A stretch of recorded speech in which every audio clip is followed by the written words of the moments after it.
Hi, Sam. Nice to see you. Hi. So, Sam, it's quite an exciting conversation, this Snapchat one, because there's some sneak peek information that we're going to get from you, and I want to kind of jump right in. But I really wanted to start with something that I think, as many of our audience are retailers themselves and have experience across advertising across different social channels. I really wanted to know what you thought Snapchat offered as an opportunity for retailers that they may not have considered when they're more familiar with, say, Facebook or Instagram? Yeah, that's a great question, and I just want to pause to also say a huge thank you for having us here today. So I think if we're looking at why Snap, I really bucket it into twofold for retailers. I think if you first look at our kind of unique reach, that's probably the biggest factor for a marketing efficiency standpoint to why you should be on our platform. If you look at Snapchat's audience base, we own Gen Z and millennials. If you look at our audience across the US, France, Germany, and the UK, which is obviously most important for this call today, when you look at the audience of 16 to 25-year-olds, we're actually bigger than Facebook, Instagram, and Messenger combined, which a lot of people are often surprised by. And I think one of the key things which is also important is not only have we got the larger audience, we've actually got the incrementality within it. So if you look at our audience base, again, I'm going to break it into twofold because I know there's a range of brands on the call today. If you look at the 16 to 25 community, you're unlikely to find them on any other platform in a given week, nearly 25% of them. So it just shows that nearly a quarter of our audience, you won't be able to reach them anywhere else. And then if you look at the slightly older demographic, which is 25 plus, I know that's obviously not the oldest demographic, but if you look at the 25 plus community on Snap, the audience is very similar exclusivity when you look at on a week by week basis even. So on a given week, you won't be able to find our audience, nearly 25% of them, anywhere else. I think the second thing, which is debatably more important, but less of a marketing efficiency play, is what Snapchat offers to brands when it comes to ultimately brand safety. If you look at Snapchat, we by default are a privacy centric communication network. And this is really important to understand. The core use of Snap is to send and receive snaps between close friends. It's not about broadcasting yourself. It's not about having content really looking to gain likes, comments, and shares. It's all about people having true relationships and friendships online. And because of that, it means we don't have a broadcast network of content being generated that we can't control. I think one thing which a lot of things were going on in the news recently, if you just type in kind of your traditional social media that's going on, is this concept of fake news, all the challenges that are going in the world and kind of horrible things. It's really important for brands to look into where that they're putting their messages alongside. I think one thing which Snapchat's really uniquely positioned is all of our content, which isn't done by users just having chats between their friends, is hand curated. So we have a discover section on our network, which would be the equivalent to feeds and many other platforms. But the key difference here is ours is hand curated and is gated. We have over 700 partners that create content for us. So there's a lot of content in there. But the really unique thing about it is it's one, hand curated for Snapchat, but two, it's partnered with some of the world's leading news generators and content distributors. So we're able to control things like false information, which is just really important when a lot of brands are looking for where their ads are going to be appearing alongside. Yeah, for sure. And I think one of the things you mentioned to me earlier was that Snapchat allows customers to feel like they can be their true, fun, authentic selves. So Yeah. that privacy and lack of, I suppose, broadcasting, as you say, is quite important to keeping the credibility with your customer base, I imagine. Absolutely. So if you look into a number of research projects that have gone on to kind of comparing the platforms, the most common themes that come back about Snapchat is authenticity, playful, fun. These are the words that people associate with their experience on Snap. And I think because by default, our platform was built around communication as opposed to broadcasting, it's meant that people don't necessarily feel the social pressures that they do on other platforms. I think the main reason is the fact that we never introduce likes, comments, and shares. You're not producing content for the views of other people. You're creating content on Snapchat to trigger or start a conversation between you and your mates. So I think this is a really big difference, which a lot of people who don't use the platform aren't necessarily aware of. And it's one of the key reasons I'm actually always telling kind of my friendship group, my family, to get on the platform, is it's where you can have real conversations. You don't need to worry about being your polished self. And I think a great example of this would be the pre-call we had before this meeting today. Like if it was on Snapchat, it would have been me in my hoodie. I think I was in my University of Leicester hoodie before. And then obviously now I'm broadcasting onto this network. All of a sudden I'm wearing a slightly fancy blazer and probably not being as kind of as much as my true self as I would have been when it was just us kind of catching up on how today was going to flow. Yeah, for sure. Would you say that's why you wouldn't say Snapchat is just another social platform? Yeah, so we really tried to kind of remove ourselves from that bucket. When people ask us, what is Snapchat? We call ourselves a camera communication platform. Ultimately, if we compare ourselves, it would be to the likes of kind of WhatsApp and Messenger. By default, Snap is all about true conversation between real friends. That makes sense. That's great. But throughout the pandemic, how has behavior changed on Snapchat, would you say? Yeah, that's a great question. I think obviously the world's kind of been flipped on its axis over the last 3 months. And what's been really interesting to see is how the Snapchat community has changed a lot of its behaviors. Typically, what we've seen is actually during COVID, we've just seen our normal behaviors on Snap magnify. More than ever, our audience and our community are turning to Snap to stay informed, to stay connected, and most importantly, to stay entertained. We've seen huge increasement in terms of engagement on the platform across some of our core features. I think one of the best examples of this is we've hit all-time highs when it comes to our video call and phone call facilities. And then we've also seen a huge surge and spike in small friendship groups on Snapchat. So people Wow. wanting just conversations between their friends. It's Hmm. been really interesting. People have really lent in to the communication side. And then we have seen growth upon our content side as well. But where we've continued to really see is just that core use of the platform going from strength to strength. That's great.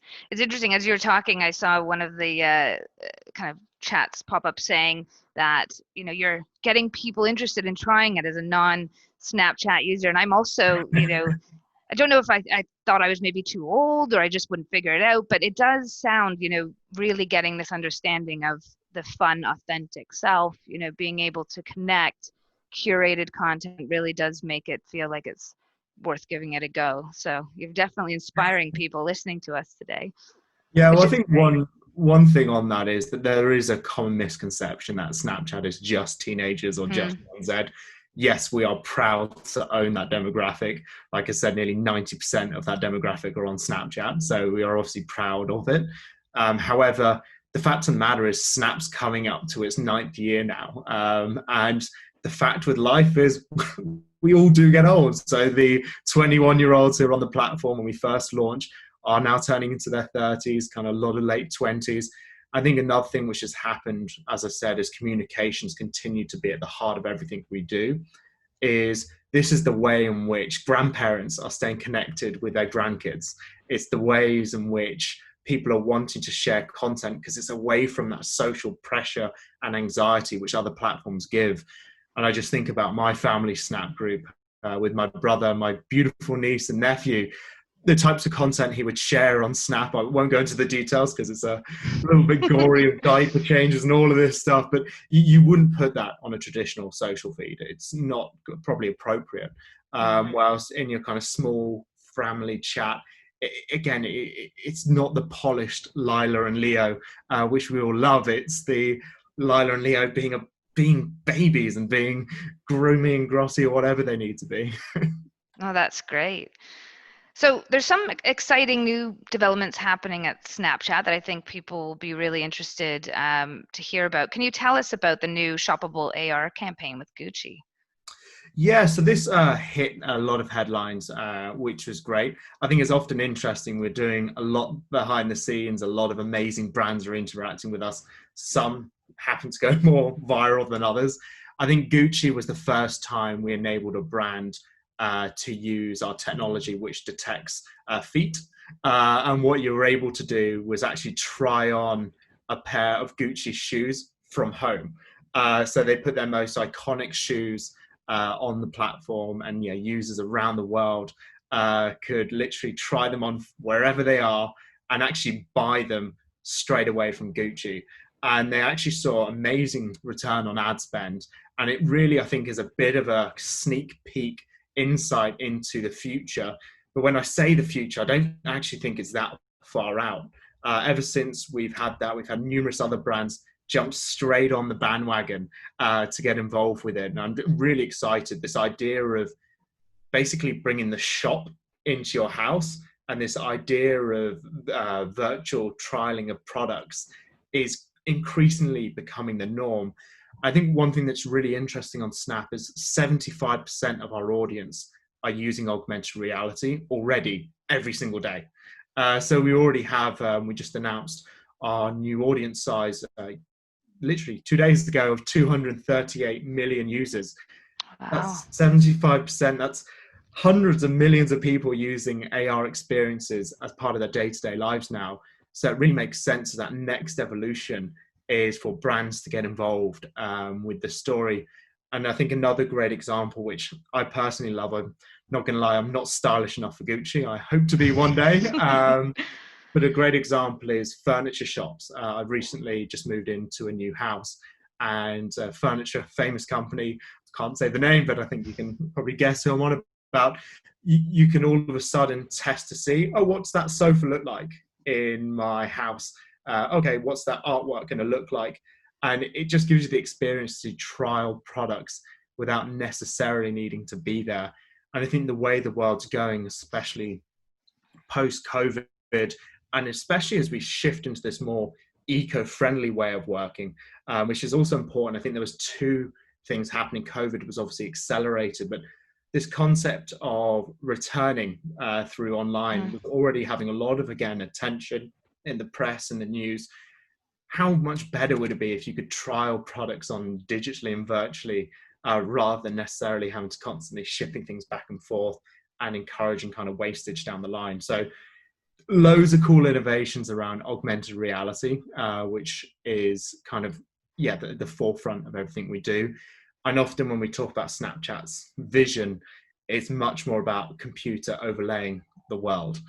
So you can hear where we can kind of go with that. And there's some great new features we also launched on the consumer side at our partnership summit last month, where you can now use Snap to scan. So for instance, if you hold the Snapchat camera up to a car and hold down, it'll tell you the make and the model of the vehicle. So Wow. all of a sudden, if you're inspired by a cool car going past, like, what is that? Where can I get one? Like, it's showing the possibilities of that realm really to be kind of endless. And then the second thing with Gucci, which we did announce, was brand profiles, which I think we'll come on to in a minute. But this is finally giving brands a place to have a permanent location on Snap. So people can go back, continue to trial augmented reality experiences, even shop, and have a permanent placement on the app, which is really exciting. That's really exciting. I think what seems, and you touched on it, what's so interesting about it all happening now is that how are people going to want to, shop physically? I was reading recently about the shift online, and that actually still, 18% of more people within the UK are going to stay researching and doing that behavior online that maybe they adapted during the pandemic, but it wasn't naturally how they preferred to shop. Yeah. So it feels to me this is a very timely and long-lasting development that Snap is making with brands, and I guess you would expect to see many more brands kind of hop on the bandwagon, for lack of a better word. Yeah, no, absolutely. Like the tools are brand new. We're talking less Mhm. than a week or two of them being out to the model, and something like the brand profiles is still very early stage beta for us. I think, yeah, you kind of hit the nail on the head. I personally am kind of a millennial, but I used to not do any shopping online. I don't know why. I was probably one of the weird few who didn't. I did love going to shops, the look and feel. But since this period's happened, I'm an addict. I think every second I've got a delivery man coming, and it's always fearing when I'm doing webinars like this, is someone going to come to my door and interrupt me? But I do think there has been a shift of the more probably skeptic generation or skeptic individuals who maybe were a bit nervous before. And I think a really interesting thing I was reading an e-marketer last week was how long it takes to change a human pattern. And Mhm. so it was like for 4 weeks of doing something different, you're likely to consider, oh, maybe I could make this change permanently. After 8 to 12 weeks, it's really ingrained and it actually becomes almost beginning to be a little bit of a challenge to go backwards. And then after kind of week 15, 20, that has become the new norm. And as we're all aware, we're slowly but surely creeping into a lot of people being in lockdown for close to 20 weeks. So it's not surprising some of these are going to be more permanent, lasting changes. Oh, definitely. And I think that's a good segue into the other question I had around what's in the pipeline, what's being developed, what's in testing at Snap. Yeah, it's a great question. We're constantly innovating, really doubling down on, I think, first and foremost, the performance of our ad products. For a lot of advertisers, as much as kind of all the bells and whistles are exciting and fun to get involved with, they ultimately want to see bottom line results. So we did a huge amount of investment into our direct response advertising over the last 6 to 12 months in particular. Just over the last week or two alone, we publicly opened up the ability to bid towards return on ad spend. We've introduced a number of new pixel optimization and events. And then with the introduction of brand profiles, we're really trying to build out what a shop or a shopping experience should look like on Snap. And I think the possibilities there are truly endless. But it's going to be really interesting to see where we take it. We've done some amazing integrations with the likes of Shopify. We've just managed to kind of have this ability to dynamically import your feeds, dynamic product ads, literally launching this week globally on the platform. So the more Wow. traditional retargeting and remarketing, which people are used to on other platforms, bringing that onto Snap. So now is the time really for brands to hopefully lean in and kind of get on board, because this is where we're really starting to kind of push into the more traditional retail and e-commerce spaces.